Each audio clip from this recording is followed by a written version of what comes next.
والسلام على أشرف الأنبياء وسيد المرسلين سيدنا محمد وعلى آله وأصحابه أجمعين. اللهم صل على سيدنا محمد وعلى آل سيدنا محمد كما صليت على إبراهيم وعلى آل إبراهيم في العالمين إنك حميد مجيد. قال الله تبارك وتعالى في كلامه المجيد: أعوذ بالله من الشيطان الرجيم. بسم الله الرحمن الرحيم. والذين كفروا بعضهم أولياء بعض إلا تفعلوه تكن فتنة في الأرض وفساد كبير. قال المؤلف والمفسر رحمه الله تعالى: أدام النفع بعلومه وعلومكم في الدارين آمين. إلى أن قال ثم روي من حديث عبد الحميد بن سليمان عن ابن عجلان عن أبي وصيمة النضري عن أبي هريرة رضي الله تعالى عنه قال: قال رسول الله صلى الله عليه وسلم: إذا أتاكم من ترضون خلقه ودينه فزوجوه إلا تفعلوه تكن فتنة في الأرض وفساد عريض. اب مفسر رحمۃ اللہ علیہ سورۃ الانفال کی ان آیات مبارکہ کی تفسیر فرماتے ہوئے دلائل کا ذکر فرما رہے ہیں کہ سورۃ الانفال کی ان آیات میں آخر میں اللہ نے فرمایا کہ الا تفعلوه تکن فتنۃ فی الارض وفساد کبیر، کہ جو اللہ نے احکام دیے ہیں، یعنی مسلمان کی وراثت کے بارے میں، مسلمان کا وارث ہوگا، مسلمان کافر کا وارث نہیں ہوگا، کافر مسلمان کا وارث نہیں ہوگا، مہاجر و انصار ایک دوسرے کے وارث ہوں گے، مہاجر غیر مہاجر جنہوں نے ہجرت نہیں کی وہ مہاجر کا وارث نہیں ہوگا. ہاں اگر ہجرت کر کے آ جائے تو پھر اس کے بھی وہی احکام ہیں. اور اس کے علاوہ اگر کوئی مستضعفین دیار کفر میں رہ گئے، جیسے کہ بعض مسلمان مکے میں رہ گئے اور ہجرت نہ کر سکے، اور اس دور میں تسلط تھا مشرکین مکہ کا، اب اگر وہ مدد چاہیں فَإِنِ اسْتَنصَرُوكُمْ فَعَلَيْكُمُ النَّصْرُ، اگر وہ تم سے مدد طلب کریں میرے نبی تو پھر مدد کی جائے. اس سے اللہ نے کتنا بڑا سبق دیا ہے کہ جہاں جہاں مسلم اقلیتیں ہیں اگر وہ مسلمانوں سے مدد کریں فَعَلَيْكُمُ النَّصْرُ، ان کی مدد لازم، باوجود اس کے کہ انہوں نے ہجرت نہیں کی، لیکن مومن تو ہیں، مسلمان تو ہیں نا. تو اس لیے اللہ تبارک و تعالیٰ نے ایک عظیم سبق عطا فرمایا کہ وَإِنِ اسْتَنصَرُوكُمْ فَعَلَيْكُمُ النَّصْرُ. ہاں اگر وہ تم سے مدد مانگتے ہیں لیکن اس قوم کے خلاف جن کے درمیان تمہارا عہد ہے تو پھر عہد نہ توڑو. تو کتنی بڑی تعلیمیں آ گئیں: وراثت مسلم، وراثت مہاجر و انصار، وراثت مہاجر غیر مہاجر، نصرت مومن مستضعفین فی دیار الکفر. اور اسی طرح اللہ تبارک و تعالی نے فرمایا کہ عہد و میثاق کی پابندی، کہ مومن اگر کوئی وعدہ کر بیٹھے، اگر کوئی معاہدہ کر بیٹھے تو پھر مسلمان کو اس وعدے پہ قائم رہنا ہوگا. اگر اللہ تبارک و تعالی نے آخر میں فرما دیا کہ اگر ان احکام پہ عمل نہیں کرو گے تو پھر دنیا میں فساد ہو جائے، پھر دنیا میں اتنا بڑا فتنہ و فساد ہوگا کہ جو پورے عالم کے لیے ہلاکت کا سبب بن جائے. اور اسی سے ہمیں یہ بھی سبق ملا کہ اگر مثلاً الحمدللہ مسلمانوں کے ملک میں کچھ کافر بھی رہتے ہیں، اقلیتیں رہتی ہیں، بڑے بڑے اسلام کے ملک ہیں لیکن ان میں کفار بھی رہتے ہیں، ان میں مشرکین بھی ہوتے ہیں، ان میں ہندو بھی ہوتے ہیں، ان میں سکھ بھی ہوتے ہیں، مختلف قسم کے کفار ہوتے ہیں. تو ان کے جو معاملات وراثت ہیں یا ان کے نکاح ہیں یا ان کی شادیاں ہیں یا ان کے آئلی قوانین ہیں وہ جانے اور ان کا کام جانے، اس میں ہم مداخلت نہیں کریں گے کسی قسم. تو یہ بھی اللہ نے قرآن میں سبق دیا. تو جب ہم مداخلت نہیں کریں گے تو امن ہوگا، اور اگر ہم بلا وجہ مداخلت کریں گے تو فساد ہوگا. اس لیے اللہ تبارک و تعالی نے فرمایا کہ بھئی اسی طرح مثلا اب ایک ملک ہے مسلمانوں کا، اس میں کافر رہتے ہیں اور ان کا مندر ہے، ان کا کوئی گرجا ہے، ان کا کوئی کلیسا ہے، تو ان کو رہنے دیں گے. یعنی کہ ہم چونکہ مسلمان ہیں، زیادہ طاقت میں ہیں، جا کے ہم اس کو ختم کر دیں گے. نہیں، ہر کسی کو حق ہے دنیا میں. باقی جو لوگ آخرت پر ایمان نہیں لے آئے وہ اپنی دنیا بنا لیں، لیکن اگلا جہان برباد کر رہے ہیں. اور مومن کے لیے الحمدللہ اگلے جہان کی آبادی ہی آبادی ہے.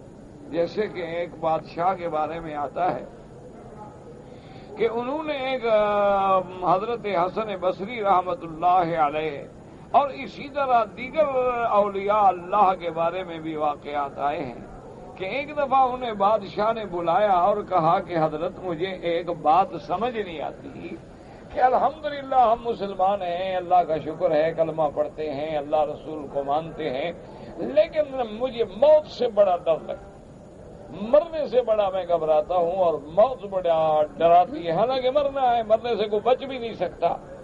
تو آپ نے فرمایا میرے بھائی اس کی وجہ یہ ہے کہ تم نے اپنے اس گھر کو تو آباد کیا ہوا ہے اور اگلے گھر کو برباد کیا ہوا ہے. تو جب برباد گھر میں جانے کا خیال آئے تو پریشانی تو ہوگی. اگر تمہاری آخرت کا گھر بھی آباد ہوتا تو پھر تمہیں پریشانی نہ ہوتی، پھر تو تم کہتے بھی جلدی جائے تاکہ وقت آ جائے اور فوراً جائے. اسی لیے کہ جیسے حدیث مبارک میں آتا ہے کہ میرے آقا نے محبوب دو عالم سیدنا محمد مصطفیٰ صلی اللہ علیہ وسلم نے ارشاد فرمایا، آپ نے فرمایا کہ عبد خیرا، آپ نے فرمایا اللہ کا ایک ایسا بندہ ہے کہ اللہ نے اس کو اختیار دیا ہے کہ دنیا میں رہنا چاہے تو رہے، اور اگر اللہ کی طرف آنا چاہتا ہے تو آ جائے. تو سارے صحابہ جو ہیں بالکل ان کے دماغ میں یہ بات نہ پہنچی، لیکن سیدنا ابی بکر رضی اللہ تعالی عنہ رونے لگ گئے. تو جب صحابہ نے پوچھا کہ ابو بکر آپ کیوں رو رہے ہیں، حضور پاک نے تو فرمایا کہ ایک بندہ ہے اللہ کا عبد خیرا. نے فرمایا نہیں، وہ حضور صلی اللہ علیہ وسلم، اللہ نے آپ کو اختیار دیا ہے کہ اگر دنیا میں رہنا ہے تو ہم آپ کو زندگی بڑھا دیتے، اور اگر آپ کو اللہ کا لقاء منظور ہے تو اپنے وقت پہ آ جائے. اور ایک حدیث میں آتا ہے کہ بی بی عائشہ صدیقہ رضی اللہ تعالی عنہا نے جب سنا تو انہوں نے پوچھ بھی لیا کہ یا رسول اللہ پھر اس بندے نے کیا فیصلہ کیا؟ تو آپ نے فرمایا اختار لقاء اللہ، اس بندے نے اللہ تبارک و تعالی کے لقاء کو قبول فرما لیا. تو بیوی فرماتی ہیں ہم سمجھ گئی کہ اب وقت آ گیا ہے کہ حضور ہم سے جدا ہونے والے ہیں، کہ حضور صلی اللہ علیہ وسلم نے اللہ کا لقاء اختیار. تو اب جب حضور کا تو اگلا جہان آباد ہی آباد ہے اور سب سے اعلیٰ درجے حضور کے لیے ہیں، تو حضور نے دنیا میں رہنے کو پسند ہی نہیں فرمایا. ورنہ تو حضور صلی اللہ علیہ وسلم کو تو اللہ نے خود اختیار عطا فرمایا. تو اس لیے ہمیشہ کی بات یاد رکھیں کہ آپ کا ایک گھر ہو ویران ہو اور ایک گھر ہو آباد ہو، تو ویران گھر میں رات گزارنا تو بڑا مشکل ہے، اور آباد گھر میں تو آدمی خوشی سے سینکڑوں سال گزار رہا ہے. تو اس لیے جو لوگ اپنی آخرت کو آباد کر لیتے ہیں تو ان کو وہاں جانے میں کوئی نقصان نہیں ہو. اور اسی طرح ایک حدیث مبارک میں یہ بھی آیا کہ مشرکین کے قریب نہ رہو، مشرکین کے ساتھ نہ رہو. اس بات کو بھی اچھی طرح سمجھ لیں کہ اس کا مقصد یہ ہے کہ جیسے قرآن نے فرمایا کہ لا تتخذوا عدوی وعدوکم اولیاء، اللہ نے فرمایا کہ میرے دشمن اور جو تمہارے دشمن ہیں ان کو اپنا خیر خواہ، اپنا سرپرست، اپنا دوست نہ سمجھا کرو. دشمن کا دوست ہے، کافر کا دوست ہو سکتا ہے، مسلمان کا دوست نہیں ہو سکتا. تو اس لیے حکم یہ ہوتا ہے کہ کفار سے، مشرکین سے، وثنیین سے اور جتنے انواع کفر ہیں ان سے محبت، تعلق، برادری، مل جل کے رہنا، یہ شریعت میں مانا. باقی ایک شہر میں کافر بھی رہتے ہیں، مسلمان بھی رہتے ہیں، ہمارے اختیار میں تو نہیں، ہم ان کو نکال دیں گے. اصل بات یہ ہوتی ہے، آپ دیکھیں نا کہ بعض اوقات ایک محل میں، ایک مکان میں، ایک بلڈنگ میں دو شگے ہوتے ہیں، دو فلیٹ ہوتے ہیں. اچھا اس فلیٹ میں آپ رہتے ہیں، اس فلیٹ میں کوئی اور رہتا ہے، آپ کا آپس میں جھگڑا ہے تو آپ 20 سال گزار دیتے ہیں. آپ سے پوچھیں ادھر کون ہے، آپ کہتے ہیں ہمیں نہیں کیا پتا جی، ہم نے تو کبھی دخل ہی نہیں دیا. ہم نے تو کبھی دیکھا ہی نہیں ہے، 2 آدمی رہتے ہیں، 4 رہتے ہیں، ہمارا ان سے بنتی ہی نہیں، حالانکہ آمنے سامنے رہ رہے ہیں۔ اچھا، ایک آدمی آپ سے سینکڑوں میل دور بیٹھا ہے، آپ کو پتا ہے کہ وہ کس حال میں ہے، ٹیلی فون آ رہا ہے، بات ہو رہی ہے، خیریت پوچھی جا رہی ہے، وہ اپنی خیریت بتا رہے، حالانکہ وہ دور ہے 1000 میل، لیکن آپ کے قریب ہے۔ اور ایک آدمی قریب ہونے کے باوجود بغض کی وجہ سے دور ہے۔ تو اس لیے مسلمان جو ہے وہ کبھی کافر کا دوست نہیں بن سکتا، مشرکین جو ہے وہ کبھی مسلمانوں کے دوست نہیں بن سکتے۔ اسی لیے اللہ تبارک و تعالی اس باقی رہ گئے دنیاوی معاملات میں، تجارت ہے، لین دین ہے، یا معاہدے ہیں، یا صلح ہے، یا حالات ہیں، وَإِن جَنَحُوا لِلسَّلْمِ فَاجْنَحْ لَهَا، اللہ نے خود قرآن میں فرما دی کہ اگر کفار صلح کرنے کے لیے جھکتے ہیں تو آپ بھی نرم ہو جائیں، صلح کر لیں۔ تو یہ اجازت بھی اللہ تبارک و تعالی نے عطا فرمائی، لیکن مومن کے دل میں کسی مشرک کے لیے مودت قلبی کا سوال ہی پیدا نہیں ہوتا، وہاں سے براءت جو ہے وہ ضروری ہے، کیونکہ شرک اور اسلام کبھی جمع نہیں ہو سکتا۔ اسی طرح اللہ نے فرمایا کہ دوسرے آئلی معاملات میں اگر کوئی بندہ تمہارے پاس رشتے کے لیے آیا ہے، وہ تم سے رشتہ مانگتا ہے، ترضون دینہ، تم راضی ہو کہ دین والا ہے، خلق اچھا ہے، فرمایا فوراً رشتے کر دو، فوراً رشتے کر دو۔ اگر ایسا نہیں کرو گے تو پھر دنیا میں بڑا لمبا چوڑا فساد ہو جائے گا۔ آج دیکھ لیں کہ رشتے جو ہیں، نکاح کرنا مہنگا ہے اور گناہ سستا ہے۔ اب ایک آدمی بیچارہ شادی کرنا چاہے، بعض ملکوں میں یہ رواج ہے کہ لڑکی بھی دو اور جہیز بھی دو۔ بعض ملکوں میں یہ عذاب بن گیا ہے، اللہ معاف کرے، کہ ایک آدمی بیچارے کی 4 بیٹیاں ہیں، وہ اچھا رشتہ کر ہی نہیں سکتا ہے، کیونکہ ہر رشتہ اگر وہ اچھا پڑھا لکھا شریف گھر کا لڑکا ہو، وہ مطالبہ کریں گے کہ جناب جہیز آئے، گاڑی آئے، فرج آئے، کار آئے، سامان آئے، فلاں آئے۔ وہ جی ہم برادری میں کیا ناک دکھ رہے ہیں کہ تمہاری ایسی بہو لے کے آئے ہو، 3 کپڑے پہن کے آ گئی۔ نعوذ باللہ، حالانکہ جہیز کا کیا تعلق ہے لڑکی کے ساتھ؟ تم نے لڑکی سے رشتہ کیا ہے کہ اس کی جائیداد سے رشتہ کیا؟ وہ لوگ اس وجہ سے عذاب میں ہیں۔ اچھا، بعض جگہ پر یہ رواج ہے کہ جہیز تو خیر وہ نہیں لیتے اور نہ جہیز کی وہ شرط کرتے ہیں، لیکن جناب حق المہر اتنے مہنگے ہیں جی، 1 لاکھ ریال حق المہر دو۔ اچھا جی، شادی جو ہے، کل ہی میں ایک اخبار میں پڑھ رہا تھا کہ اس نے جو شادی کی جس شادی گھر میں، تو اس کا کرایہ جو ہے وہ 4 لاکھ ریال، 1 رات کا کرایہ 4 لاکھ ریال۔ اب 4 لاکھ ریال دو شادی گھر والے کو، 1 لاکھ ریال دو حق المہر والے کو، پھر جو آپ نے گھر بنانا ہے بیوی کے لیے، ولا لے کے سجانا ہے، تو 3 لاکھ اس پہ لگاؤ، تو اب 10 لاکھ ہو تو بیچارہ گھر میں بیوی کو لے آئے۔ تو اب اسی لیے اللہ تبارک و تعالی رحمت فرمائے، تو اس لیے انسان اسلامی معاملات کو ترجیح دے کہ بھی آپ کی لڑکی ہے، کوئی لڑکا دین والا مل گیا ہے، بس توکل علی اللہ، اللہ کے بھروسے پہ رشتہ کر دو، انتظار میں نہ رہو، جھگڑوں میں نہ پڑو۔ اچھا، پھر شادی میں خرچ کرنے کی کیا ضرورت ہے؟ لڑکی والوں کو تو کھانا دینے کا بھی حکم نہیں شریعت میں، کہ جب آپ لڑکی دے رہے ہیں کھانے کا کیا مطلب ہے؟ ہاں، اگر آپ کے گھر کے کوئی قریبی رشتہ دار گھر میں آ گئے ان کو کھلا دو، ورنہ لڑکی والوں کے ذمے شریعت میں کھانا نہیں ہوتا۔ کھانا جو ہے دعوت ولیمہ وہ شوہر کے ذمے ہوتی ہے، اور وہ دعوت ولیمہ میں بھی اسلام کا حکم یہ ہے کہ اسراف نہ ہو، تبذیر نہ ہو۔ بس آدمی کی جب شادی ہو جائے تو اس کے 1 دن بعد یا 2 دن بعد دوستوں کو بلا کے دعوت کر دے، یہ ہوتی ہے دعوت ولیمہ۔ اور وہ دعوت بھی ایسی کر دے جو اس کی طاقت کے مطابق، اس کی طاقت کے مطابق 2 آدمیوں کو، 10 آدمیوں کو، 50 آدمیوں کو سادہ کھانا کھلا دے۔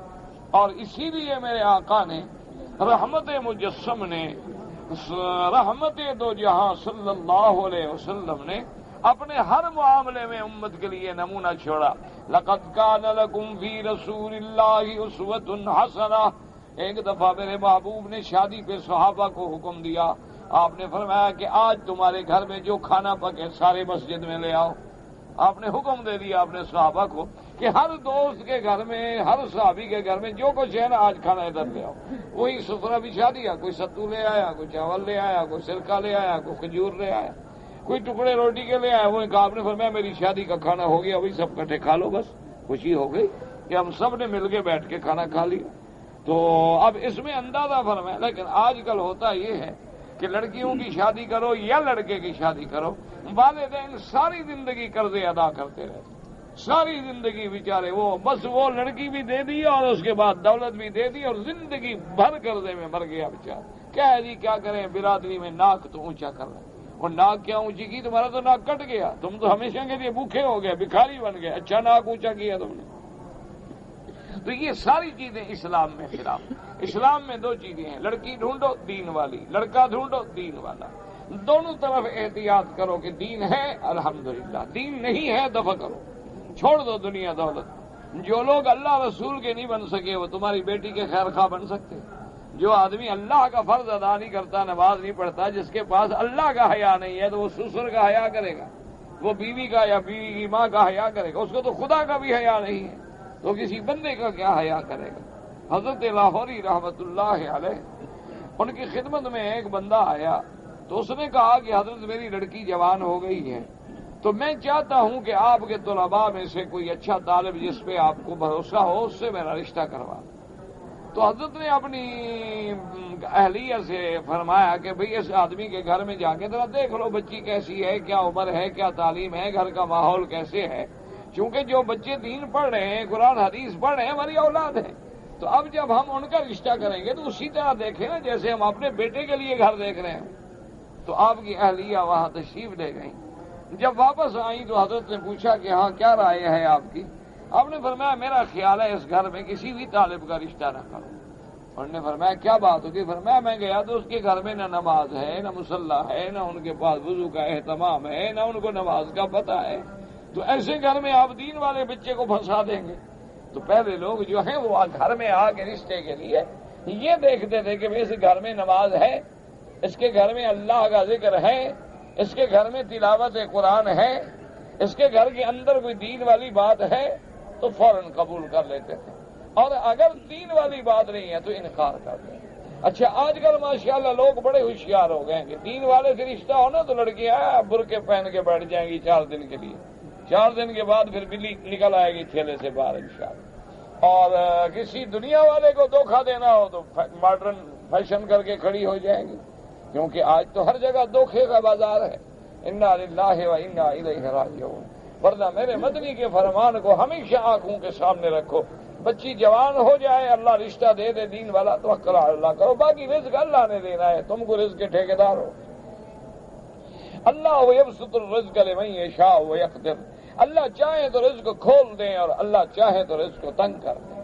اللہ تبارک و تعالیٰ چاہے تو غریبوں کو غنی بنا دیں اور غنیوں کو غریب بنا دیں، وہ چاہیں اللہ تبارک و تعالیٰ تو فقیروں کو دولت والا بنا دیں اور دولت والوں کو محتاج کر دیں۔ اس لیے حضور پاک صلی اللہ علیہ وسلم نے فرمایا اذا آتاکم من ترضون خلقہ ودینہ، تمہارے پاس جب کوئی رشتہ لینے کے لیے آئے اگر وہ دین والا ہے، اگر اس کا خلق اچھا ہے تو پھر اس کے ساتھ رشتہ کر دو، اگر نہیں کرو گے تو پھر دنیا میں فساد پھیلے گا۔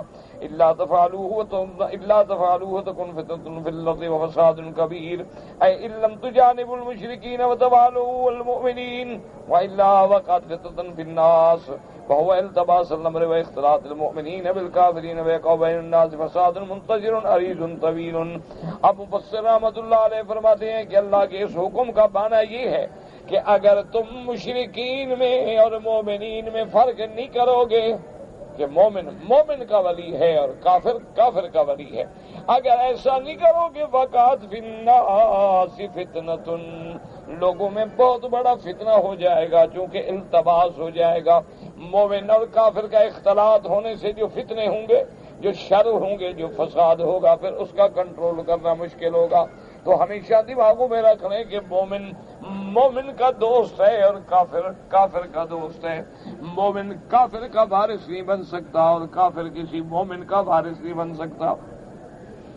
فرمایا والذین آمنوا وہاجروا وجاہدوا فی سبیل اللہ والذین آووا ونصروا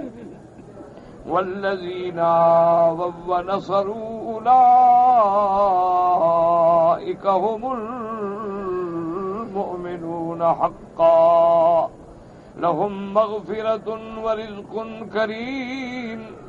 والذین آمنوا من بعد وهاجروا وجاهدوا معكم فأولئك منكم وَأُولُو الْأَرْحَامِ بَعْضُهُمْ أَوْلَىٰ بِبَعْضٍ فِي كِتَابِ اللَّهِ إِنَّ ان اللہ بکل شیء علیم. لما ذکر تعالی غلوم فی الدنیا وذکر ما لهم فی الآخرہ فأخبر عنهم بحقیقت الایمان كما تقدم فی اول السورة وأنه سبحانه سيجازيهم بالمغفرة والصفح عن الذنوب وإن كانت وبالرزق الكريم وهو الحسن الكثير الطيب الشريف دائم مستمر أبدا لا ينقطع ولا ينقضي ولا يسأم ولا يمل الحسنة وتنوعه. ابو مفسر رحمت اللہ علیہ فرماتی ہیں کہ جب اللہ نے حکم دیا کہ مومن کافر دنیا میں الگ، مومن کا وارث ہوگا، کافر کا وارث ہوگا، تو اب لازمی بات ہے کہ مومن گھبرائیں گے کہ جب ہم الگ ہو جائیں گے، دنیا کٹ گئی، تعلقات ختم ہو گئے، پھر ہمارے معاملات کے. تو اللہ نے فرمایا کہ مومنوں کے لیے میں نے آخرت میں کیا کیا چیزیں تیار کر رکھی ہیں. اللہ پاک نے پھر ان کو حقیقت ایمان، اللہ پاک نے ان کو اخلاص ایمان کے بارے میں بتایا، جیسے کہ آپ نے اول سورت کے اندر احوال پڑھے ہیں. اور اللہ نے خبر دی کہ جو میرے سچے بندے ایمان والے ہیں ان کے لیے مغفرت ہے، گناہوں سے معافی ہے، درگزر ہے. ان کے چاہے کتنے بڑے گناہ ہوں گے اللہ معاف کر دیں گے، اللہ درگزر فرمائیں گے. دعا کریں اللہ ہمارے گناہ بھی معاف کر دیں، اللہ ہماری پریشانیاں بھی دور فرما دیں. اللہ تبارک و تعالی ہمارے صغائر کبائر جتنے گناہ ہیں اور جتنے حقوق العباد ہیں یاد رکھو اللہ ادائیگی کی توفیق عطا فرما دے، تاکہ اور جتنے حقوق اللہ ہیں وہ اللہ اپنی رحمت سے معاف فرما دے. اور اللہ پاک نے فرمایا کہ پھر ہم نے ان کے لیے بالرزق الکریم کہ لہم دو چیزوں کا ہے، لہم مغفرۃ ورزق کریم. تو اب رزق کریم سے کیا مراد ہے؟ اردو میں تو ہم کہتے ہیں کہ بہت اچھی روزی، لیکن مفسر فرماتے ہیں رزق کریم کا معنی یہ ہے کہ وہ اچھا بھی ہو، بہت بھی ہو، پاکیزہ بھی ہو اور شرف والا بھی ہو، ہمیشہ بھی ہو، مستمر بھی ہو. اچھا رزق ہو ایک دن ملے شام کو بند ہو جائے تو اچھا کیا ہوا؟ وہ ہمیشہ والا ہو. اچھا رزق اچھا ہے لیکن پاکیزہ نہیں. ایک چیز ہے حلال ہے لیکن حلال اور پاکیزہ ہونا الگ بات، اس لیے ہمیشہ سمجھا کرے ایک چیز ہے حلال تو ہے لیکن حلال بھی ہے، پاکیزہ بھی ہے، پسندیدہ بھی ہے، دیکھنے بھی اعلیٰ ہے، استعمال میں بھی اعلیٰ ہے، منافع میں بھی اعلیٰ ہے، اندر باہر سے بھی اعلیٰ ہے. اور پھر رزق بھی دائم ہے، مستمر دائم لا ينقطع. کیونکہ جنت کی نعمتیں جو ہے پھر وہ ختم نہیں ہوں گی. ہمیشہ یاد رکھیں کہ جنت کی نعمتیں جو ہیں وہ دائمی ہوں گی. جنت کی نعمتیں جو ہیں وہ مومنوں سے کبھی پھر ختم نہیں ہوں گی. اللہ تبارک و تعالیٰ ایسی نعمتیں دیں گے، ایسی نعمتیں دیں گے کہ میرے محبوب نے فرمایا ما لا عین رأت ولا اذن سمعت ولا خطر على قلب بشر او کما قال سید البشر صلی اللہ علیہ وسلم تسلیما. اللہ کے نبی نے فرمایا کہ اللہ نے مومنوں کے لیے وہ نعمتیں جنت میں تیار رکھی ہوئی ہیں کہ جو آنکھوں نے کبھی دیکھی نہیں ہے، کانوں نے کبھی سنی نہیں ہے، تیرے دل میں بھی کبھی گمان نہیں گزرا ہوگا. اس لیے فرمایا فلا تعلم نفس ما اخفی لهم. اللہ نے فرمایا کوئی نہیں جانتا میں نے اپنے بندوں کے لیے کیا کیا چیزیں چھپا کے رکھی ہیں. ایسی چیزیں قرۃ اعین جو ان کی آنکھوں کی ٹھنڈک ہوں گی، ایسی چیزیں میں نے جھکا ان کے لیے چھپا کے رکھی ہیں.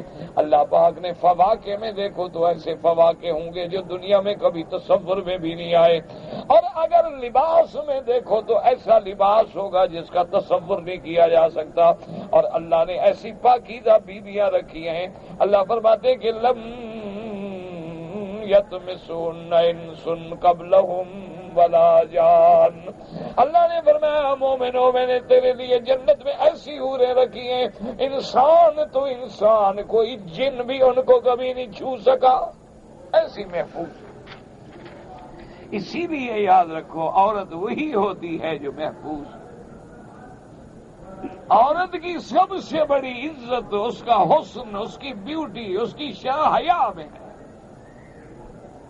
اگر حیا ہے تو جمال ہے، اگر حیا ہی نہ ہو، اوپن ایئر تھیٹر ہو تو اس میں کیا ہے؟ بازار کی لگی ہے ہر چیز، ہر کوئی دیکھ رہا ہے، یہ کون سا جمال ہے؟ یہ ہوتا ہے عورت کی تو صفت یہ ہے کہ اس پہ نظر پڑے تو خاوند کی نظر پڑے، اس پہ کسی غیر کی نظر نہ پڑے، کسی غیر کا سایہ نہ پڑے، یہ ہوتی۔ اس لیے اللہ نے فرمایا کہ وہ ایسے ہوں گی۔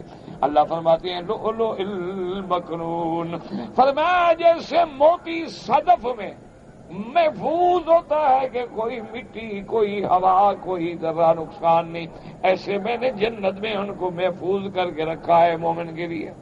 لہم فیہا ازواج، اللہ نے فرمایا وہاں بیویاں بھی ملیں گی، اور اللہ نے فرمایا وہاں ایسے جنت کی نعمتیں ہیں۔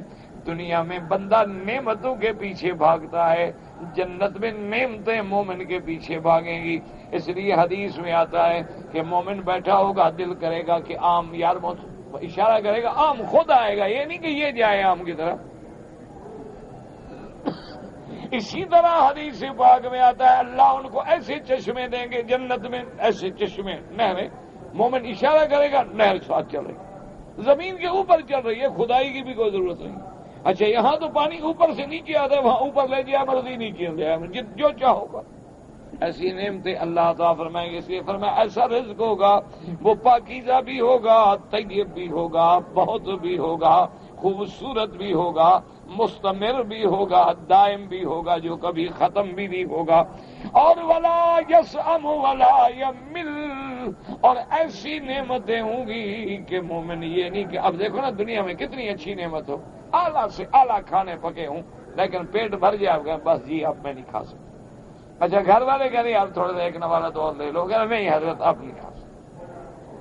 اعلیٰ سے اعلیٰ عام جراب رکھے ہوں، کتنا کھا جائیں گے آپ؟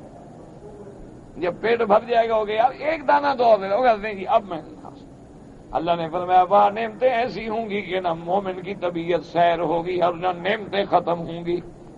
آپ بڑے سے بڑا خوبصورت مکان بناتے ہیں، قالینیں بچھاتے ہیں، پردے لگاتے ہیں، بیڈ لگاتے ہیں، 1 سال 2 سال 3 سال کے بعد وہ گھر والے تنگ آ جائے، کہہ رہے یار کچھ چینج کرو، تبدیل کرو، یار کیا ہر وقت آ رہے پردے دیکھ دیکھ کے تھک گئے، اب نکالو جناب، وہ نہیں کر رہے ہیں۔ اور وہ جنت کی نعمتیں ایسی ہیں کہ نہ مومن کا دل بھرے گا اور نہ تبدیل ہونے کی کوئی ضرورت ہوگی، اور نہ وہ بوسیدہ ہوں گی نہ پرانی ہوں گی، اور نہ مومن بوڑھا ہوگا۔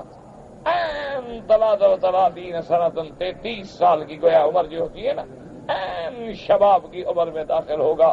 اس لیے حدیث مبارک میں آتا ہے کہ ایک دفعہ میرے آقا سرکار جو تھے نا، کبھی کبھی خوشی میں مزاح بھی فرما لیتے، کبھی خوش ہو کے آپ نے مزاح بھی فرمایا ہے۔ آپ گھر میں آئے، دیکھا تو ایک بوڑھی بیٹھی، تو وہ حضور صلی اللہ علیہ وسلم جب بات کی، آپ نے فرمایا کہ ان العجائز لا يدخلن الجنہ، حضور نے فرمایا بوڑھیاں جنت میں نہیں جائیں۔ اچھا اب حضور تو یہ بات فرما کے کسی کام سے تشریف لائے تھے، بات تشریف لے گا، اس نے تو رونا شروع کر دیا، ابھی حضور نے کہہ دیا بوڑھی جنت میں نہیں جائے گا، تو گئی۔ واپس حضور آئے تو دیکھا کہ وہ تو بیچاری رو رہی ہے، انہوں نے فرمایا کیا بات ہو گئی؟ تو گھر والوں نے کہا حضور آپ نے فرمایا ہے کہ بوڑھیاں جنت میں نہیں جائیں گی، وہ بیچاری بوڑھیاں روئی نہیں تو کیا کریں؟ حضور نے فرمایا بی بی تم نے سمجھا نہیں، بوڑھی جنت میں نہیں جائے گی، اللہ اس کو جوان کر کے بھیجیں گے جنت میں، کواعب اترابا۔ تو اس نے کہا شکر ہے اللہ، حضور میں تو ڈر گئی کہ ہم جنت سے بھی گئے، ایک بوڑھے ہو گئے دھکے کھا رہے ہیں دنیا میں، اور پھر جنت سے بھی گئے تو پھر تو ہم تو مارے گئے، نہ ادھر کے رہے نہ ادھر کے رہے۔ آج تو ویسے بھی ایک امتحان کی زندگی ہے۔ آپ دیکھیں نا کہ بچہ پیدا ہوتا ہے، اس کے پیدا ہونے سے لے کر اس کے جوان ہونے تک ٹھنڈے دل سے دیکھیں، غور کریں۔ کبھی میں دیکھتا ہوں نا چھوٹے چھوٹے بچے ہیں، وہ رو رہا ہے، کبھی ماں اٹھا رہی ہے، کبھی باپ اٹھا رہا ہے، کبھی سینے پہ لگا رہے ہیں، کبھی تھپک رہے ہیں، کبھی جناب اس کو ہنسانے کی کوشش کر رہے ہیں، کبھی خود باپ جو ہے بیچارہ جانور بنا ہوا ہے اس کے اوپر سوار کر کے پھرا رہا ہے، کبھی باپ جو ہے بلا بنا ہوا ہے، کبھی بلی بنا ہوا ہے۔ بچہ خوش ہو جائے، جب بڑا ہو جاتا ہے تو باپ کی بے عزتی کرتا ہے۔ آپ سوچیں پھر ماں باپ کے دل پہ کیا گزرتی ہوگی کہ جس کو ہم نے اتنے بچپن سے ایک چھوٹی سی پودا تھا اور کلی بنتے بنتے بنتے بنتے پھول بن کے جس کی ہم نے حفاظت کی، سردی گرمی دوپہر، یعنی آج ماں باپ کہتا ہے کہ مجھے گرمی لگ جائے میرے بیٹے کو نہ لگے، میری اولاد کو نہ لگے۔ غریب سے غریب آدمی ہوگا وہ جناب چاہے مزدوری کرے، اسی گرمیوں میں پتھر سر پہ ڈھوئے، شام کو بچے کے لیے کوئی کھلونا لے کے آئے، شام کو بچے کے لیے کوئی چیز لے کے آئے گا، گھر جاؤں گا کوئی ٹافی، کوئی چاکلیٹ، کوئی حلاوہ، کوئی چیز کہ میرے چھوٹا بچہ آئے گا خوش ہو جائے گا کہ میرے پاس ابا یہ لے آیا ہے۔ تو جس نے اس طرح بچے کو جوان کیا ہو اور بچہ بڑا ہو کے باپ کو گولی مار دے، ابھی اخباروں نے نہیں پڑھا ہے کہ بیٹے نے باپ کو گولی مار دی، ماں کو گولی مار دی، معصوم بچوں بہنوں کو قتل کر دیا۔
تو ماں باپ کے جگر پھٹ جاتے ہیں، وہ تو ایک زندہ لاش ہے پھر وہ۔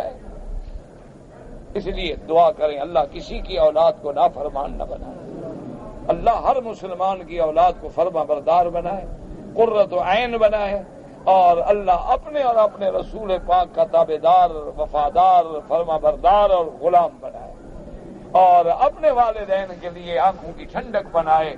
اس لیے قرآن کی دعا ہے کہ ربنا ہب لنا من ازواجنا وذریاتنا قرۃ اعین وجعلنا للمتقین اماما۔ اب دیکھو نا جی، بیوی ہے اللہ نے کیوں بنائی؟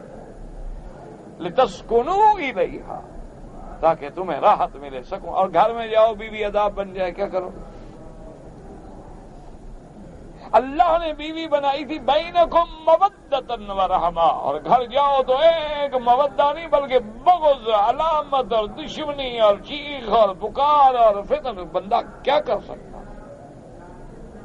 اسی لیے بزرگ کہتے ہیں نا کہ اگر حضور کی فرمان بھی ہے کہ دنیا جو ہے ایک چند روزہ متاع ہے، وخیر المتاع المرأۃ الصالحہ، اور دنیا کی سب سے بہتر چیز کیا ہے کہ کوئی صالح پاک شریف اور مطیع فرما بردار بیوی بن گیا، سمجھو کہ گھر جنت بن گیا، ورنہ گھر جہنم بن گیا۔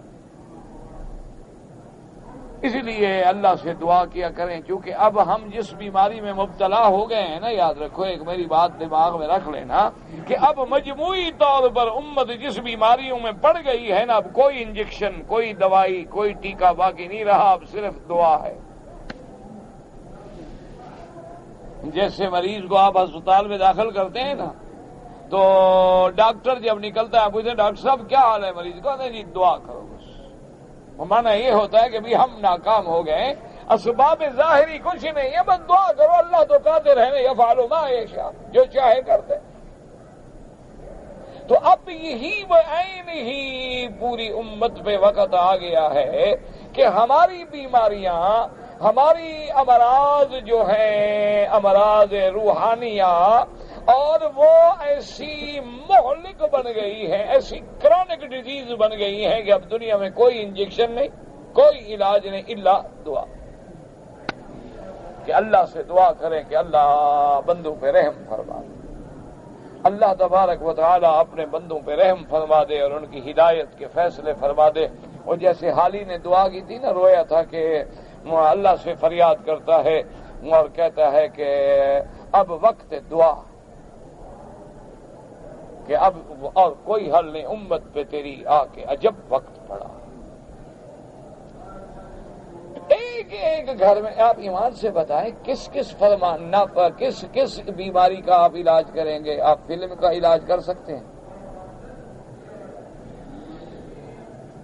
گھر میں جو ہر وقت رسالے، اخبارات، میگزین، اوریانی، فحاشی، ڈش، وی سی آر، فلمیں، انٹرنیٹ، دشمن نے ایسی یلغار کر دی ہے گھروں میں کہ گھر اجڑ گئے۔ آپ یقین فرمائیں ایک دور یہ تو ہم نے بھی دیکھا ہے، یعنی لوگوں کی بات تو لوگوں کی رہی ہے، تو ہم نے بھی دیکھا ہے کہ شادی کے بعد بھی یعنی میاں بیوی جو ہیں شادی کے بعد کئی سال تک اپنے ماں باپ کے سامنے اکٹھے بیٹھ کے میاں بیوی کھانا نہیں کھاتے تھے۔ کہنا کہ میاں بیوی ہیں، خدا ان کا حق ہے، کیا کوئی حرام ہے؟ لیکن ادب اور حیا ایسا تھا کہ سوال ہی پیدا نہیں ہوتا کہ وہ ماں باپ کے سامنے آ کے بے تکلفی سے ذرا بات کر لیں۔ ایک حیا، حجاب، شرم۔ اور کئی دن وہ عورتیں جو ہے نا جی، یعنی آپ یقین کریں کہ جس لڑکی کی شادی ہوتی تھی نا، اس شادی سے 1 مہینہ پہلے بیچاری گردن ڈال کے کمرے میں بیٹھ جاتی تھی، باہر نہیں نکلتی تھی شرم کے بارے۔ اور سہیلیاں آ کے چھیڑتی تھی بیچاری کو، بیٹھی ہے بیچاری ایسے جیسے کو موت آئی ہوئی ہے اس کی شادی وہ تو بالکل وہی گھر میں کمرے کے اندر گھونگھٹ میں بیٹھی ہوئی ہے، کوئی دیکھ رہا ہے تمہیں؟ اور اب کیا ہوتا ہے جناب، اب ہماری بیماری پہنچ گئی اس حد پہ کہ ساری بارات جو ہے شادی گھر میں ہوتی ہے اور دلہن ہوتی ہے بیوٹی پارلر میں۔ برات بیٹھی ہوئی ہے، بھائی کھانا شروع کرو بابا، کھانا شروع کرو، کہتے ہیں کہ دلہن تو آنے دو۔ وہ بھائی وہ کہاں گئی بیچاری؟ میں کہا وہ تو بننے گئی۔ وہ جناب وہاں سے میک اپ سگار کر کے کافروں والا لباس پہن کے اسی طرح گلدستہ پکڑیں گے، اسی طرح لمبے لمبے چوغے والے سفید کپڑے ہوں گے، 2 آدمی پیچھے سے اٹھائیں گے، کافروں کا لباس۔ بال کٹے ہوئے ہوں گے، میک اپ کیا ہوا ہوگا۔ پہلی دفعہ تو دیکھ کے شوہر بھی حیران ہو جاتا ہے کہ اللہ نے شاید مجھے کوئی شہزادی دے دی ہے۔ جب صبح منہ دھوتی ہے تو سارا قصہ ختم۔ اگلے پچھلے خواب جو ہے نا شوہر کے وہ سارے اڑ جاتے ہیں، کہتے ہیں کہ یار کمالے رات تو بڑی شہزادی لگ رہی تھی، ابھی اس کو کیا ہو گیا؟ انا للہ و انا الیہ۔ پہلے کیا ہوتا تھا، ابھی عورت نے بڑے سے بڑا میک اپ کیا، منہ ہاتھ دھو لیا، مسواک استعمال کر لیا، سرما پہن لیا، کوئی بڑا گھر ہوا تو کوئی کاجل ماجل کی سلائی پہن لی، کوئی اور زیادہ گھر ہوا تو اچھے سے کپڑے پہن لے۔ بس یہ بات ہوتی تھی۔ جو حقیقت ہے وہ سامنے کھڑی ہے، نہ خامن دھوکے میں ہے نہ بیوی دھوکے میں۔ اب خامن بھی ماشاءاللہ ڈائی شائی کر کے آتے ہیں، عمر 60 سال ہے، لگتا ہے 16 سال کا لڑکا ہے۔ ابھی جب آتا ہے ماشاءاللہ اور جناب سمسونائٹ کا بریف کیس اس کے ہاتھ میں ہوتا ہے، پینٹ اس نے پہنی ہوئی ہوتی ہے، چاہے لنڈے کی ہو، تازہ بالکل، خرید نہیں ٹوٹنے دے گا، اور بالی کے جوتے اس نے چاہے کہیں بازار سے خریدے ہوں یا چوری اٹھائے ہوں۔ انا للہ و انا، کیوں وہ اس کو دھوکہ دے رہے ہیں، وہ اس کو دھوکہ دے رہے ہیں، کوئی نیت تو دونوں کی غلط ہے، نیت تو دونوں کی غلط ہے۔ پہلے تو اللہ کے بندے یوں بھی رشتے ہوتے تھے کہ ایک آدمی اپنے رشتے کے لیے کسی سے رشتہ لینے کے لیے گیا، اس کو پتہ لگا کہ یہ بڑا سالے گھرانہ ہے، اس کے گھر میں لڑکی بیٹھی ہے، میں جا کے رشتہ مانگا۔ اس نے کہا جی ہم رشتہ دینے کے لیے تو تیار ہیں، لیکن میری لڑکی اندھی ہے۔ اس نے کہا قبول ہے۔ اس نے کہا گونگی بھی ہے۔ اس نے کہا جناب وہ بھی قبول ہے۔ اس نے کہا جی بہری بھی ہے، سنتی بھی کچھ نہیں۔ انہوں نے کہا جناب وہ بھی قبول ہے.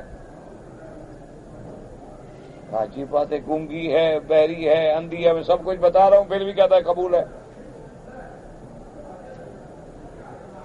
اس نے کہا اللہ کے بندے سن لیا، میں نے کہا اندھی ہے، گونگی ہے، بہری ہے. اس نے کہا حضرت میں نے سن کے قبول کیا ہے نا، اب کیا کر رہے ہو؟ اس نے کہا حضرت آخر اس کو جو اللہ نے پیدا کیا اس کا بھی تو کیجیے، کسی جگہ رشتہ ہوگا نا. جب رشتہ ہو گیا اب شوہر اپنی جگہ پریشان کہ بابا اسی جگہ رشتہ کر کے آگے اندھی بھی ساتھ ہے، گونگی بھی ساتھ ہے، بہری بھی ساتھ ہے. اب ابا نے کر دیا ہے، ابے کے آگے تو نہیں بولنا ہے.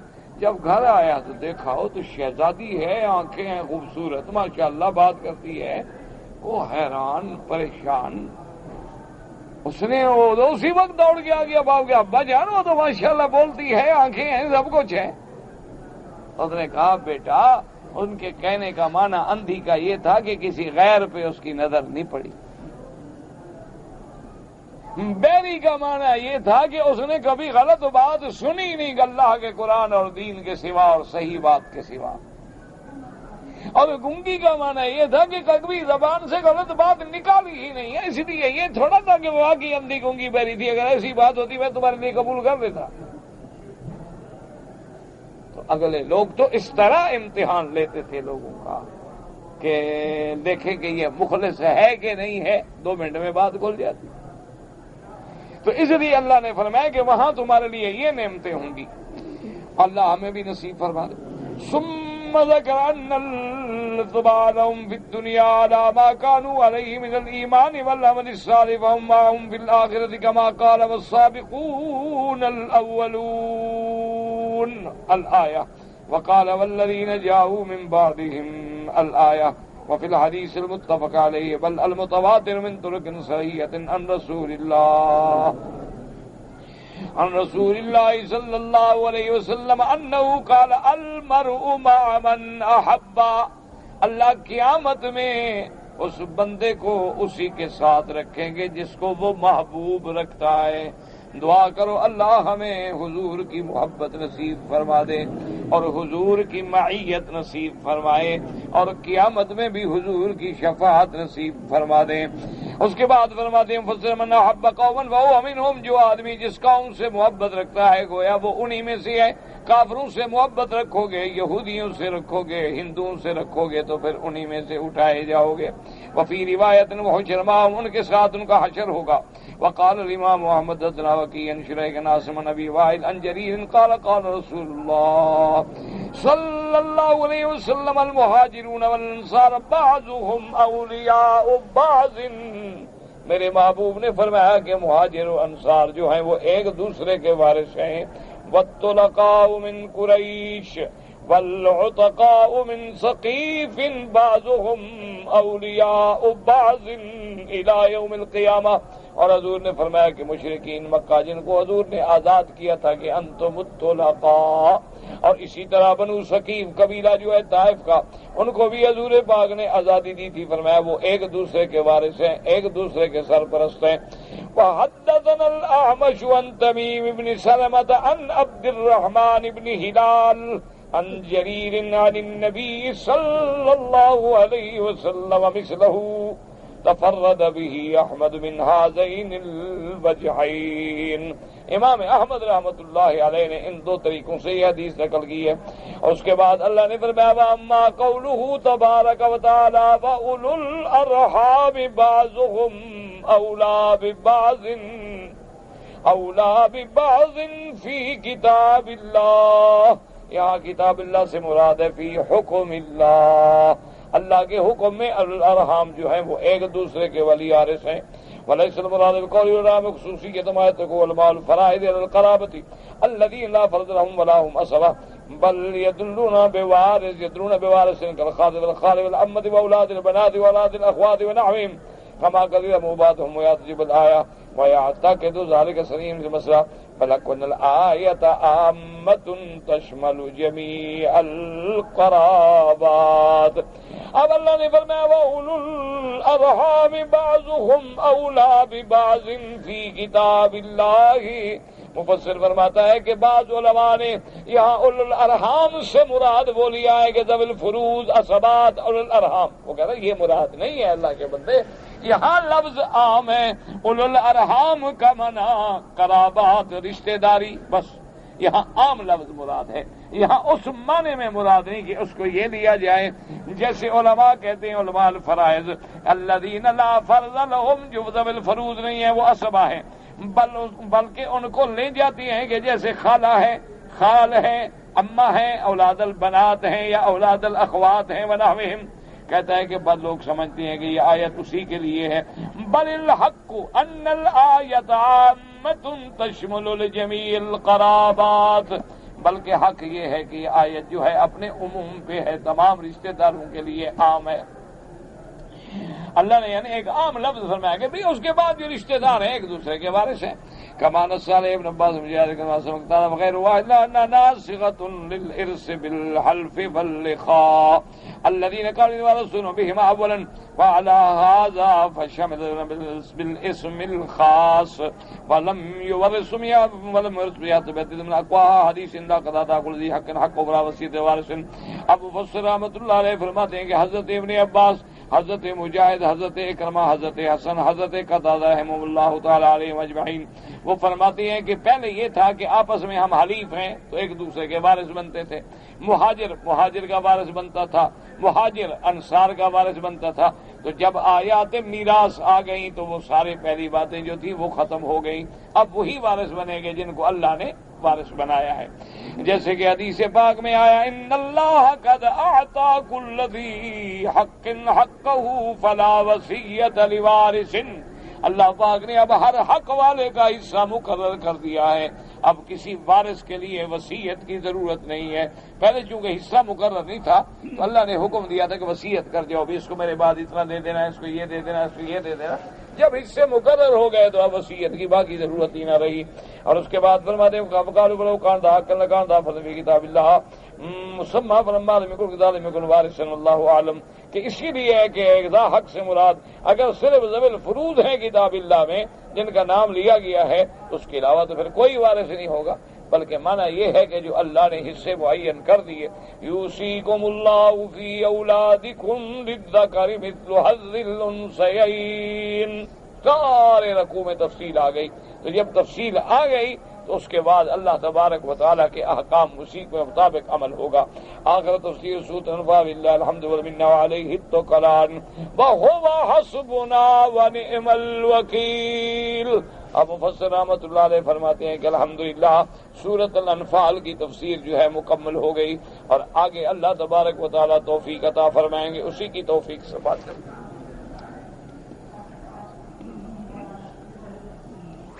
کہتا ہے جی ملین میں جاتا، ملین کیا ہوتا ہے؟ سالون، اچھا سالون میں جاتا ہوں، سالون والے داڑھی کاٹ دیتے ہیں، پاگل ہو گئے نا، سالون والے نے کبھی طرح کان تو نہیں کاٹ دے۔ اللہ ہدایت دے، جب تک خود آدمی داڑھی نہ مڈائے دوسرا کیوں کاٹ دے؟ اگر ہوا خارج ہو جائے تو وضو چلا جاتا ہے، اسی طرح کوئی بندہ اپنے اعضائے تناسل کو ہاتھ لگائے تو احناف کے نزدیک وضو نہیں ٹوٹتا، لیکن بعض ائمہ کے نزدیک ٹوٹ جاتا ہے۔ اگر نماز میں کسی بیوی کا خیال آ گیا لڑکے کو، نماز نہیں ٹوٹتی، خیر ہے، بس ویسے اللہ نے معاف کیے ہیں۔ بس وضو کے ساتھ مسواک کا تو کوئی خلاف ہی نہیں ہے، مسواک سنت ہے، اور اس میں علماء نے لکھا کہ 70 فائدہ ہے، اور مسواک کرنے والوں کا خاتمہ اللہ ہمیشہ خیر پہ فرماتا ہے۔ امام کے پیچھے سورۃ فاتحہ اگر حنفی ہے تو بالکل مقتدی کے لیے پڑھنے کی کوئی ضرورت نہیں، قراءۃ الامام لہ قراءۃ۔ اور حنابلہ کے نزدیک امام احمد بن حنبل رحمۃ اللہ علیہ فرماتے ہیں کہ جن نمازوں میں امام قرآن جہر سے پڑھتا ہے، یعنی فجر ہے، مغرب ہے، عشاء ہے، اس میں بھی مقتدی نہ پڑھے، اور جس میں نہ سنے تو پڑھ سکتا ہے۔ اور امام شافعی رحمۃ اللہ علیہ کے نزدیک مقتدی ہر نماز میں فاتحہ پڑھے گا۔ میت پر جو لوگ جو ہے کہ یہ لکھی ہوئی چادریں ہوتی ہیں جن پہ قرآن کی آیات ہیں، یہ بدعات ہیں۔ حضور صلی اللہ علیہ وسلم کے زمانے میں، صحابہ کے دور میں، خلفائے راشدین کے دور میں کبھی ایسا نہیں کپڑے بنائے گئے کہ کفن کے اوپر ڈالو اور اس پہ قرآن لکھا ہوا ہو۔ یہ سارے بعد کے رواج ہیں، لوگوں میں رواج بن گئے، بدعات بن گئی، اور جو رواج بن جاتا ہے پھر اس کا ختم کرنا جو ہے، پھر اللہ تبارک و تعالی ایمان دے، ہمت دے، قوت دے۔ بالکل یہ کپڑے ڈالنے اور لکھا ہوا اور کوئی ثابت نہیں حدیث و قرآن سے، یعنی کبھی کسی صحابی سے بھی ثابت نہیں۔ دار الارقم جو ہے وہ اب حرم کے اندر آ گیا، بس جانب صفا کی طرف تھی دار الارقم۔ اسی طرح اب الحمدللہ اللہ تبارک و تعالی اس حکومت کو جزائے خیر عطا فرمائے کہ جو انہوں نے خدمت حرمین کی ہے اس کی دنیا میں کوئی مثال نہیں۔ اب تو حرم اتنا بڑا ہو گیا اللہ کے بندے کہ سارے کے سارے شہر بازاریں اندر آ گئے۔ ابھی تو اور بڑھانا چاہتے ہیں انشاءاللہ، کیونکہ قیامت تک لوگ بڑھتے رہیں گے اور حرم بھی انشاءاللہ بڑھتا رہے گا۔ میں نے سر مڈانے کے پہلے احرام کھول لیا، بھول کر یاد آیا پھر سر مڈا لیا، خیر ہے، کوئی جرمانہ نہیں۔ اگر ہم 2 آدمی عمرہ کر کے فارغ ہوئے تو میں نے ابھی اپنا سر نہیں مڈایا اور دوسرے ساتھی کا سر موڑ لیا، کوئی حرج نہیں، دونوں نے اب احرام سے نکلنا ہے، کوئی تو نکالے گا نا آخر۔ نماز فطر میں اگر 3 رکعت ایک سلام کے ساتھ پڑھی جائیں، بالکل صحیح احادیث میں موجود ہے الحمدللہ۔ داڑھی جو ہے کم از کم 1 قبضہ۔ اگر میرے جسم کے کپڑے پلید ہیں اور دوسرے نہ ملیں، بدل نہیں سکا، پلید کپڑے میں نماز نہیں ہوتی، بدلنا ہوگا۔ امام ابو حنیفہ رحمۃ اللہ علیہ کی فقہ کے بلے اس سے بڑی کوئی دلیل ہے کہ پورے عالم میں سب سے اکثریت جو ہے وہ فقہ ابو حنیفہ رحمۃ اللہ علیہ پہ ہے، اور 12 لاکھ مسائل مرتب کر کے امت کو دیے ہیں۔ اللہ ان کی قبروں پہ کروڑوں رحمتیں فرمائے، اللہ کی شان ہے۔ اور پوری علماء کی یعنی ایک جیوری بٹھا کے 12 لاکھ مسائل امت کو دیے ہیں، اور پورے عالم میں الحمدللہ ان کی فقہ ہے اور قیامت تک رہے گی۔ اللہ ان کے شان پہ ان کے محنتوں کو قبول فرمائے، اور اللہ پاک ہمیں ائمہ کا، فقہا کا ادب نصیب فرمائے۔ لوگ کہتے ہیں کہ کرکٹ نہ دیکھا کریں، کرکٹ کھیل ہے، دیکھنے میں تو کوئی حرج نہیں، اگر آدمی ننگے نہ ہوں تو کوئی حرج نہیں، کھیل ہے، لیکن یہ نہیں دیکھنے کا معنی کہ کرکٹ میں بیٹھو تو نمازیں بھی گئیں اور ہر چیز گئی۔ آج کل تو بابا مرد کھیلیں عورتیں دیکھتی ہیں، عورتیں کھیلیں مرد دیکھتے ہیں، وہ تو حرام ہے۔ میں قرآن شریف حفظ کر رہا ہوں، میرے لیے دعا کریں، اللہ نصیب فرمائے۔ دیکھو میرا بھائی، جب آدمی نیت کر لے نا، بس لگ جاؤ ہمت کر کے، مایوس نہ ہوں۔ اللہ کے قرآن کا خود معجزہ ہے، دنیا کی کوئی کتاب بندہ یاد نہیں کر سکتا، بڑی سے بڑی آپ کتاب لے یاد نہیں کر سکتا، لیکن یہ قرآن ہے، 6 سال 7 سال کے بچے بھی ماشاءاللہ یاد کیے۔ بس ہمت کرو انشاءاللہ۔ ہم یہاں مکے میں رہتے ہیں، اگر ہم نے عمرہ کرنا ہو تو حد حرم سے باہر جائیں، مسجد عائشہ سے، جیرانہ سے، عرفات سے، بہرحال حد حرم سے باہر جا کے احرام باندھنا ہوگا۔ اگر ہم مدینہ منورہ جائیں، واپسی میں احرام باندھے میقات سے۔ لا الہ الا انت سبحانک انی کنت من الظالمین، کوئی عدد مقرر ہے؟ کوئی مقرر نہیں، جتنا مرضی آئے پڑھو۔ اگر جنازے کے اعلان سے پتہ نہ چلے کہ یہ جنازہ مرد کا ہے یا عورت کا ہے تو دل میں نیت ہو کہ جو امام کی نیت ہے، ہم تو امام کے تابع ہیں۔ جب امام کے پیچھے کھڑے ہیں تو امام نے تو کوئی نیت کی ہوئی ہے نا دل میں آخر، تو جو اور دعا اللہ کے نبی نے ایسی جامع سکھلا دی ہے جو سب کو شامل ہے۔ اللہم اغفر لحینا ومیتنا وشاہدنا وغائبنا وصغیرنا وکبیرنا وذکرنا وانثانا، مرد بھی ہے، عورت بھی ہے، زندہ بھی ہیں، مردے بھی ہیں، بڑے بھی ہیں، چھوٹے بھی ہیں۔ تو اس لیے بہرحال اگر سمجھ نہ آئے اعلان تو یہی نیت دل میں کر لی کہ جو امام کی نیت ہے ہم امام کے پیچھے پڑھ رہے ہیں الحمدللہ۔ اگر کسی غیر مسلم دوست نے شادی میں بلایا تو آپ شادی میں جا سکتے ہیں، کوئی منع نہیں، اور کافروں کا کھانا بھی کھا سکتے ہیں، لیکن یقین ہو کہ کوئی حرام نہیں ہے، یہ یقین ہو کہ اس میں کوئی چیز حرام نہیں ہے، اور انہوں نے احتیاط سے کھانا بنایا ہے تو کافر بناتے ہیں، کافر باورچی بھی ہوتے ہیں، کافروں کی بنی ہوئی چیزیں ڈبوں میں پیک ہو کے آتی ہیں، سب لے رہے ہیں، سب کھا رہے ہیں، کوئی ایسی مسئلہ نہیں ہے۔ لیکن اگر شبہ ہو کہ بھئی یہ لازماً اس میں حرام ہوگا، یا ان کی عادت ہے کہ مسلمانوں کو بلا کے کوئی نہ کوئی چیز حرام ڈالتے ہیں، تو پھر وہاں بچنا چاہیے۔ اور اگر دنیا داری میں جانا ہے، کوئی فروٹ اٹھا کے کھا لیا، اس میں تو کچھ ہی نہیں ڈالے گا نا، چلو وہ خوش بھی ہو گیا اور کھایا بھی کچھ نہ، بچ بھی گیا۔ اپنا میں حرم شریف میں طالب العلم ہوں، مجھے تبلیغ کرنی چاہیے یا قرآن اور دین؟ پہلے علم سیکھو، علم پڑھو گے تو پھر تبلیغ کرو گے، جب علم ہی نہیں آئے گا تو کیا کرو گے؟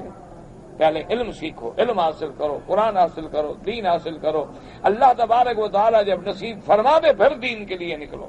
اللہ پاک سب کی محنتیں قبول فرمائے۔ کسی آدمی نے ایک بات یاد رکھیں کہ سنت مؤکدہ یا غیر مؤکدہ، ایک تو عام لوگوں کو یہ خیال ہوتا ہے کہ شاید فرض نماز جو ہے وہ اللہ کی ہے، اور سنت جو ہے وہ اللہ کے نبی کی ہے، اور نفل جو ہے وہ بس پتہ نہیں کسی پیر کی ہے۔ یہ ایک جہالت ہے، سمجھے۔ تمام نماز جو ہے کس کے لیے ہے؟ فرض ہو، واجب ہو، سنت ہو، نفل ہو، تہجد ہو، جو سب اللہ کے۔ سنت کا معنی طریقہ رسول اللہ، سنت کا کیا معنی؟ طریقہ رسول اللہ صلی اللہ علیہ وسلم۔ نفل کا کیا معنی؟ کہ ایک زائد عبادت ہے، ایک زیادہ عبادت ہے، تو اس زائد عبادت کا معنی یہ ہوتا ہے کہ کرو گے تو تمہیں ثواب ملے گا، نہیں کرو گے تو تمہیں کوئی گناہ نہیں ملے گا۔ اب تم نے ایک طواف تو وہ ہے نا جو حج میں تم نے کیا، طواف افاضہ، وہ تو فرض ہے۔ ایک طواف الوداع ہے، وہ واجب ہے، نہیں کرو گے تو دم بڑھ جائے گی۔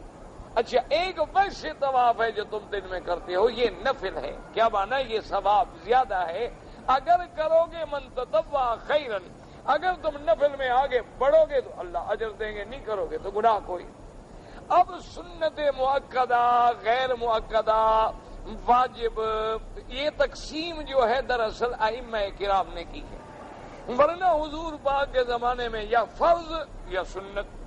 لیکن ائمہ فقہا نے پھر یہ دیکھا کہ بھئی ایک سنت تو ایسی ہے کہ حضور نے کسی حال میں بھی نہیں چھوڑی، جیسے حضور پاک نے 2 رکعت نماز سنت جو ہے فجر سے پہلے آپ سفر میں بھی نہیں چھوڑتے تھے، اتنی محبوب تھی حضور کو۔ آپ نے فرمایا کہ اگر اللہ مجھے ساری دنیا اور ساری دنیا میں جو کچھ ہے مجھے دے دیں، اور لیکن یہ 2 رکعتیں جو ہے اس سے بھی زیادہ آپ سے، تو اس لیے انہوں نے کہا بھی یہ تو ہے سنت مؤکدہ تاکید والی کہ جس کو پدری پاک نے کبھی چھوڑا نہیں۔